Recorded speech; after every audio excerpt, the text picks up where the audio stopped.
Virtual assistant में आपके पास मतलब बहुत सारी चीज़ें और भी हैं, सिर्फ अमेज़ोन के ऊपर ही फोकस कर रहे हैं। ई कॉमर्स में और भी बहुत सारी चीज़ें जिसके ऊपर आप फोकस कर सकते हैं। मेरा असल में थोड़ा टेस्ट जो था ना वो मतलब राइटिंग की तरफ था। सभी को पता है कि आपकी इंग्लिश जो है वो बहुत अच्छी होनी चाहिए, अपने प्रोडक्ट को ना एक्सप्लेन करना आना चाहिए अपनी ऑडियंस को। मेरी एवरेज जो मंथली अर्निंग है वो अराउंड 1800 टू 2000 जो है ना वो डॉलर्स हैं। पाकिस्तानी है, ब्राउन स्किन है, लेकिन इतनी ज़्यादा अर्निंग कर रहे हैं। ठीक है, मोस्ट ऑफ द टाइम जो हमारा माइंड होता है ना, मतलब उसमें ये शायद सक्सेस उस तरह से प्रोग्राम होती नहीं है।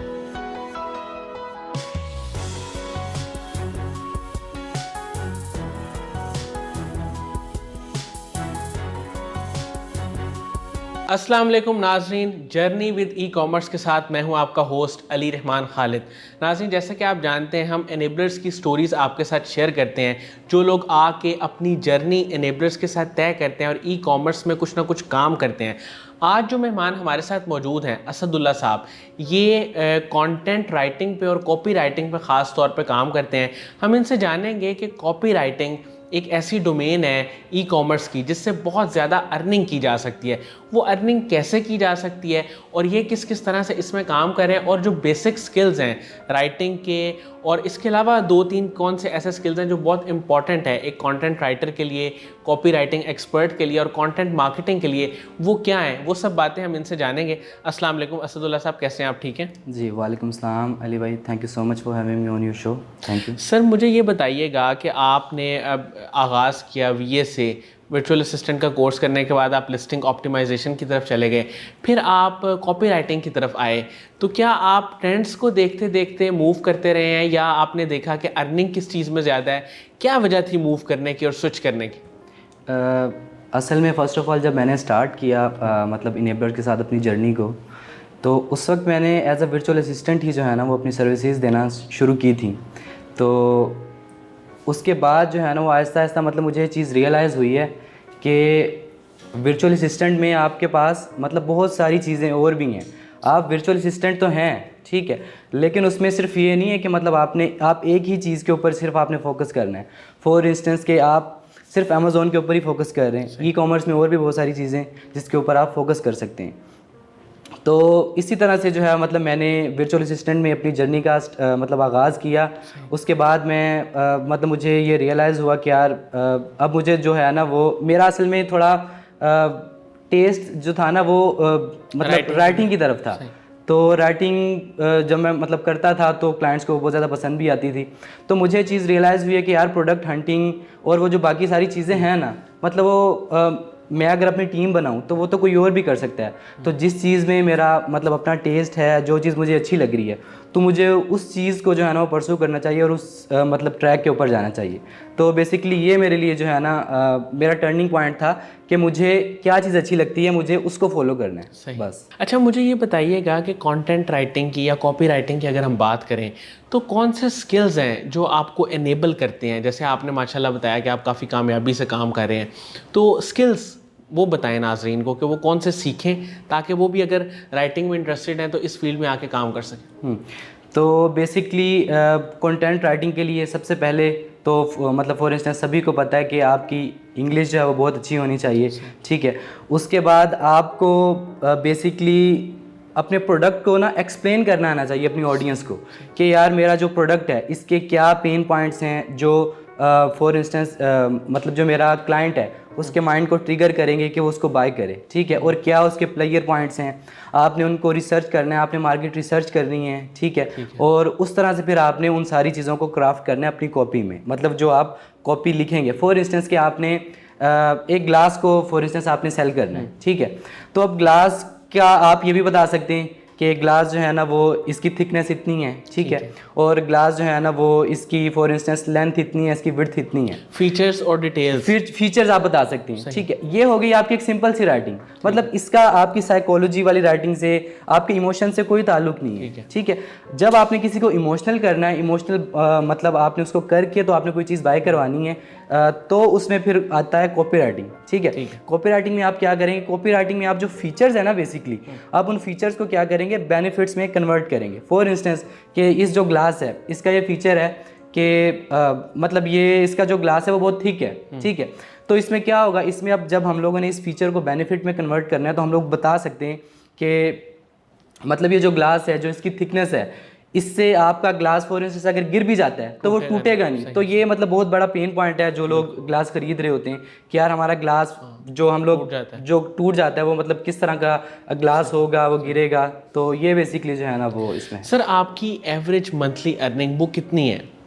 अच्छा, मेरी एवरेज जो मंथली अर्निंग है वो अराउंड 1800 टू 2000 जो है ना वो डॉलर्स हैं, जो कि मतलब पाकिस्तानी 3.5-4 लाख के करीब बनते हैं। सर आपको कितना टाइम हो गया है ई कॉमर्स के साथ आप काम कर रहे हैं? ये बेसिकली मेरी जो जर्नी स्टार्ट हुई है ये बैक इन 2019 और 20 में जब पैंडेमिक स्टार्ट हुआ था ना, या उससे भी शायद पहले मतलब मैं ऐसे ही ना कासिम अली शाह साहब का चैनल सुनता था, तो वहाँ से मतलब थोड़ी बहुत मुझे मोटिवेशन भी होती थी। तो एक दिन आई सडनली स्टम्बल अपॉन के उनकी एक वीडियो थी सरासात की, ठीक है, जो कि ई कॉमर्स से रिलेटेड थी। तो उनका इंटरव्यू कर रहे थे, तो मैंने उनको देखा कि यार ये मतलब मेरे जैसे ही हैं, बिल्कुल मेरे जैसी इनकी स्किन है और पाकिस्तानी है, ब्राउन स्किन है, लेकिन ये इतनी ज़्यादा अर्निंग कर रहे हैं, ठीक है। उससे पहले मेरा माइंडसेट ये था कि यार मतलब मुझे डिग्री करनी है, डिग्री के बाद जो है ना वो मतलब 9 to 5 जैसे एक होता है, ठीक है। तो मेरे जहन में कभी ये चीज़ नहीं आई कि यार मैं भी मतलब अर्निंग कर सकता हूँ। तो जब मैंने वो उनकी स्टोरी को देखा तो मैं बहुत ज़्यादा मोटिवेट हुआ हूँ वहाँ से, ठीक है। तो उसके बाद जो है ना वो मैंने जो कासिम अली शाह चैनल फाउंडेशन वाले चैनल पे जो प्लेलिस्ट है उसमें मैंने बहुत सारी वीडियोस देखी।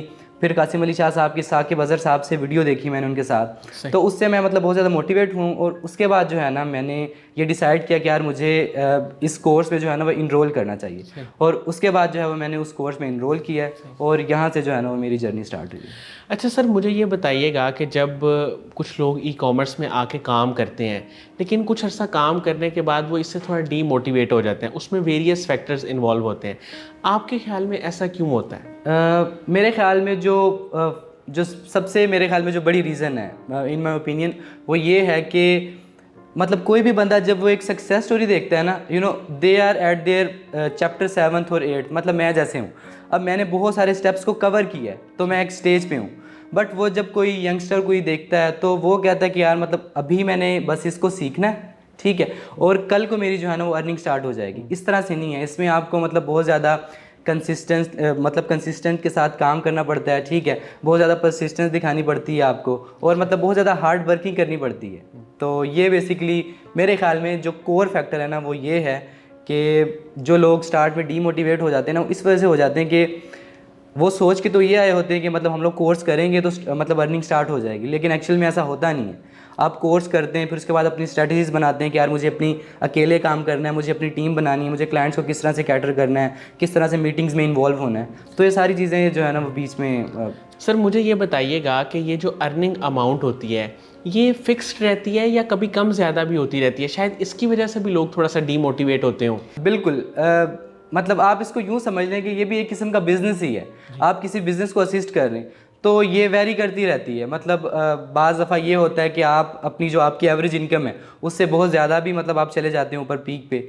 बाज़ दफ़ा ऐसा भी होता है कि जो आपकी एवरेज इनकम है आप उससे थोड़ा सा मतलब नीचे भी आ जाते हैं। तो ये चीज़ जो है ना वो मतलब जो यंगस्टर्स हैं जो फील्ड में आते हैं उनको डीमोटिवेट करती है। अच्छा सर, आपको प्रॉब्लम कहाँ पे फेस करनी पड़ी? बीए के बाद आपने लिस्टिंग ऑप्टिमाइजेशन का भी काम किया और उसके बाद जब जो है आप उसमें कंटेंट राइटिंग की तरफ, कॉपी राइटिंग की तरफ आए, तो कहीं पे कोई आपको मुश्किल फेस करनी पड़ी जहाँ पे आपको लगा हो कि यहाँ मैं स्टक हो गया हूँ? मुझे बिल्कुल मुश्किल फेस करना पड़ी है। लाइक जो भी न्यू कमर्स होते हैं वो फील्ड में आते हैं, तो स्टार्ट में जब मैंने स्टार्ट किया ना तो मैंने कोर्स कर लिया, तो मेरा भी शायद यही माइंडसेट था कि यार मतलब कोर्स कर लिया है तो अब क्लाइंट्स खुद मेरे पास आएंगे, मुझे अप्रोच करेंगे, यू नो मेरे पास काम आएगा। बट ये इस तरह से नहीं था, मुझे खुद क्लाइंट्स को अप्रोच करना था। तो स्टार्ट में मैं अकेला ही काम कर रहा था, ठीक है। तो मैंने बहुत जल्दी ये रियलाइज़ कर लिया कि यार अकेले आप काम करेंगे तो आप काम उस तरह से कर भी नहीं सकते, सर्विसेज ज़्यादा भी नहीं दे सकते, और आप जो है ना वो मतलब आपकी प्रोडक्टिविटी भी शायद उस तरह से एक्सप्रेस नहीं होगी। तो फिर मैंने ये किया कि मेरे साथ ही मेरे कज़न ने भी कोर्स जो है ना वो किया था, इनेबलर से ही किया था, वो भी इनके स्टूडेंट थे। तो हम लोगों ने एक टीम बनाई, ठीक है, हम लोगों ने एक फ़ीमेल को अपने साथ इन्वॉल्व किया, ठीक है, और हम लोगों ने जो है ना मतलब वो टीम एज अ टीम काम जो है ना वो करना स्टार्ट किया। और वहाँ से मेरे ख्याल में वो टर्निंग पॉइंट था कि जहाँ से हमें क्लाइंट्स मिलना स्टार्ट हुए। सर जो स्टूडेंट्स हैं अभी वो इनेबलर्स की वीडियो देख रहे हैं, हमारी स्टोरी देखेंगे, आपका इंटरव्यू देखेंगे, तो मुझे ये बताएं उन्हें आप क्या सजेस्ट करेंगे कि जब वो ई कॉमर्स में आएँ तो वो अपना ख़ुद पहले एनालिसिस क्या करें, अपने स्किल्स को कैसे चेक करें, इंटरेस्ट को कैसे चेक करें? क्या सिर्फ ईवीएस की वीडियोस काफ़ी हैं इस काम के लिए? मेरे ख्याल में ईवीएस की वीडियोस भी काफ़ी हैं, बट उसके साथ आपका जो माइंड है ना, बेसिकली ये सक्सेस प्रोग्राम्ड होना चाहिए। वो किस तरह से कि मोस्ट ऑफ द टाइम जो हमारा माइंड होता है ना, मतलब उसमें ये शायद सक्सेस उस तरह से प्रोग्राम्ड होती नहीं है। मतलब हम लोग ये सोच रहे होते हैं कि यार हम लोग किसी भी फील्ड में आएंगे, ठीक है, तो हम लोग जो है ना वो उसी वक्त सक्सेसफुल हो जाएंगे, लेकिन ऐसा होता नहीं है। फॉर इंस्टेंस मैं आपको मिसाल देता हूँ कि जब भी कोई बच्चा मतलब स्टार्ट में, फॉर इंस्टेंस जैसे मैं हूँ, मतलब मैं अगर 50,000 रुपये अर्न कर रहा हूँ ना, तो अगर मैं 1,00,000 रुपये अर्न करने की सोचूंगा ना, तो सबसे पहले तो मेरे अंदर ही शायद वो मंकीज़ इन माय हेड वो जो है ना वो मुझे ये कहेंगे कि नहीं आप ये नहीं कर सकते। और फिर आपके इर्द गिर्द के लोग जो होते हैं ना, वो भी मतलब इस तरह से शायद आपको रियलाइज़ करवाते हैं कि यार आप ये चीज़ नहीं कर सकते। लेकिन मेरे ख्याल में आपको ख्वाब देखना चाहिए, क्योंकि आप वो ख्वाब देखेंगे तभी जो है ना वो आप मतलब वो ख्वाब जो है ना वो एक थिंग बन सकता है, जो मतलब वो आप इस चीज़ से बखूबी वाकिफ़ होंगे कि थॉट्स बिकम थिंग्स। तो सबसे पहले आपको ख्याल सोचना है, ठीक है, फिर आपको अपने आप पे बिलीव करना है कि हाँ मैं कर सकता हूँ, ठीक है, और फिर आपको अपनी हार्ड वर्क करनी है, मतलब आपने एक्ट योर पार्ट करना है, तो इंशाल्लाह फिर आपको सक्सेस ज़रूर मिलेगी। सर साकिब अज़हर साहब का एक विज़न है, वो लोगों को एनेबल करना चाहते हैं और वो हमेशा इस पे काम करते हैं। उन पे जितनी भी तनकीद की जाए वो उसको पॉजिटिवली लेते हैं और मज़ीद उस पे जो है ना वो पॉजिटिव रिस्पांस के साथ आगे बढ़ के लोगों को हेल्प आउट करते हैं, लोगों को इनकरेज करते हैं और लोगों को इस चीज़ पे एनेबल करते हैं कि वो स्किल्स को सीखें ताकि बेरोज़गारी कम से कम हो सके। और आज जैसे कि महंगाई का दौर है, तो स्किल्स अगर किसी के पास होते हैं, तो अगर किसी के पास जॉब नहीं है तो वो खुद जॉब क्रिएट कर सकता है, घर बैठ के काम कर सकता है। उनके विज़न को, उनकी सोच को आप कैसे देखते हैं? जी बिल्कुल, जो साकिब अज़हर साहब की जो विज़न है, जो उनकी सोच है, वो बहुत फ्यूचरिस्टिक सोच है और उसी सोच का ही मतलब ये नतीजा है कि पाकिस्तान में इतनी ज़्यादा अवेयरनेस क्रिएट हुई है और जो कासिम अली शाह साहब के साथ उन्होंने मिलकर कोलैबोरेशन की है, उसका मतलब मैं भी उसका बेसिकली बहुत ज़्यादा दिल से शुक्रगुजार हूँ, क्योंकि मुझे भी पाथ पे लेके आने वाले ओब्वियसली वही हैं। मतलब मेरे जो सक्सेस है उसकी कड़ी भी उन्हीं से जाके मिलती है। तो उनका जो विज़न है बहुत ज़्यादा फ्यूचरिस्टिक विज़न है और बहुत ज़्यादा उन्होंने जो पाकिस्तान की आवाम है, जो पाकिस्तान की स्पेशली यूथ है, उसमें अवेयरनेस क्रिएट की है और इसका उन्हें अजर जो है वो अल्लाह ताला तो देंगे कासिम अली शाह साहब को और उनको, ठीक है, लेकिन उसका अजर एक ये भी है कि हम लोग अभी पाकिस्तान की ग्रोथ भी देख रहे हैं कि अल्हम्दुलिल्लाह आहिस्ता आहिस्ता मतलब जो यूथ है, लोग हैं, वो भी स्किल सीख रहे हैं और अर्निंग कर रहे हैं, डॉलर्स पाकिस्तान में आएंगे, तो इंशाल्लाह जो है वो आई एम प्रीटी ऑप्टिमिस्टिक कि पाकिस्तान की जो है ना वो ग्रोथ होगी इंशाल्लाह। बहुत बहुत शुक्रिया असदुल्ला साहब, आपने हमारे लिए टाइम निकाला।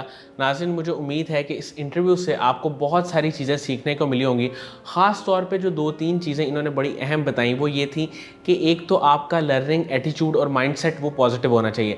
सेकंड जो है वो आपको टाइम देना चाहिए इस फील्ड में। जब ई कॉमर्स की फील्ड में आप आते हैं और चूँकि ये एक टेक्निकल फील्ड है, जब आप इसको सीखते हैं, किसी भी नई फील्ड को अगर आपने सीखना हो तो एक टाइम रिक्वायर्ड होता है और उस टाइम के बाद ही आप उसका एक जो लग्जरी पीरियड है या जो एक उसकी पर्क्स हैं उसको आप एंजॉय कर सकते हैं। और इसके साथ साथ तीसरी बात ये है कि अगर आप कोई भी काम कर रहे हैं, कुछ अर्सा करके आप उसे छोड़ दें, यानी कंसिस्टेंसी से उस काम को ना करें, तो आप उसमें कामयाब नहीं हो सकते। ये आज हमारे साथ मौजूद हैं, इन्होंने इसी तरह काम किया, कंसिस्टेंसी भी थी, हार्डवर्क भी था और एक ख़ास वक्त गुजारा, जिसे आप कह लें कि मुश्किल टाइम, डिफ़िकल्ट टाइम को फेस करके ई कॉमर्स को नहीं छोड़ा, ई कॉमर्स को पकड़ के रखा कि मैंने इसमें से कुछ ना कुछ अर्निंग करनी है, और लर्निंग एटीट्यूड भी था इनका। इसी के ज़रिए ये कामयाब हुए। इसके साथ ही इजाज़त दीजिए, अल्लाह हाफ़िज़।